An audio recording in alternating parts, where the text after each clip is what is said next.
Somewhere, roughly 430,000 years ago, deep inside a cave in what is now northern Spain, something happened that would define our species forever. A body was thrown into a pit, not an animal, a human. And the injuries on that skull weren't from a fall, weren't from a predator, weren't from disease.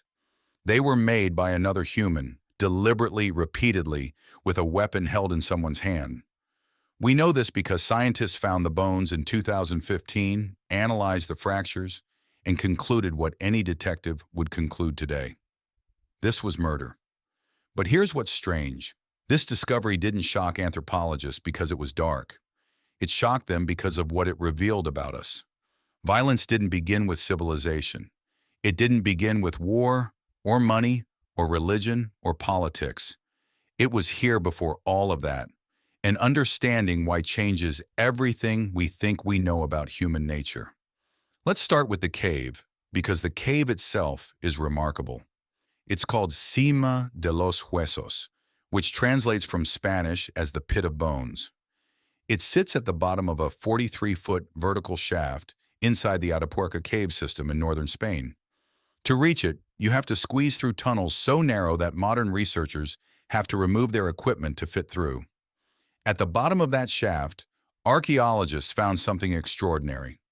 The remains of at least 28 individual humans, all thrown into the same pit, all from roughly the same time period. For decades, scientists debated why. Was it a burial ritual? A garbage dump?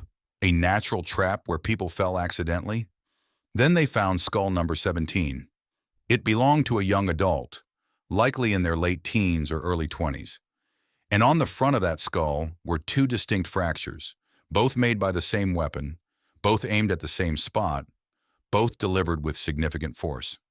The fractures were what forensic analysts call perimortem, meaning they happened at or around the time of death, not after.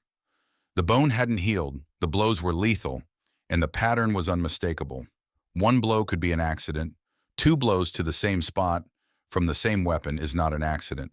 That is intent. This is currently the oldest physical evidence of lethal interpersonal violence in the human fossil record.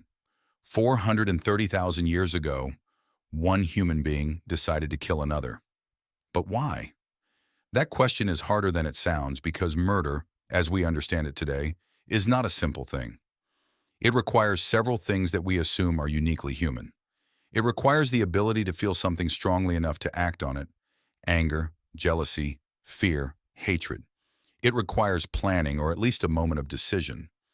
And it requires the capacity to understand that your action will end another person's existence. All of those things were present in our ancestors 430,000 years ago. Their brains were large. Their social groups were complex. They had language, or something very close to it. They felt attachment because they clearly carried that body to the pit. They felt enough about that individual to dispose of the remains deliberately. And one of them felt something else entirely, something dark enough to pick up a weapon and swing it twice. Here's what makes this more complicated. Humans are not uniquely violent in the animal kingdom. Chimpanzees, our closest living relatives, conduct what researchers describe as raids. Groups of males will systematically stalk and kill members of neighboring communities, sometimes over months, in what looks disturbingly like organized warfare.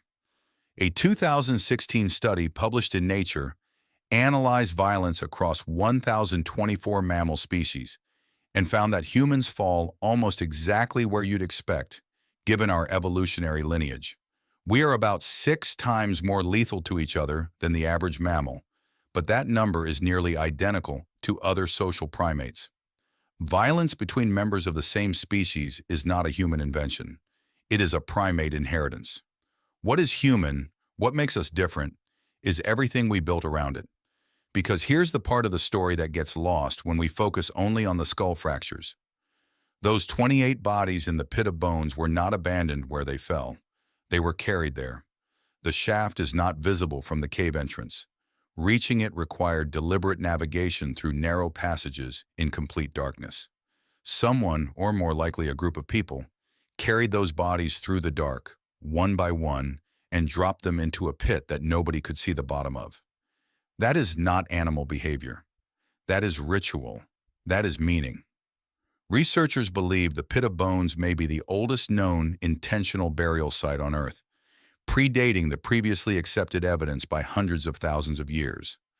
So the same species that committed what appears to be the first recorded murder also created what may be the first recorded funeral. The same hands that swung a weapon also carried the dead throw.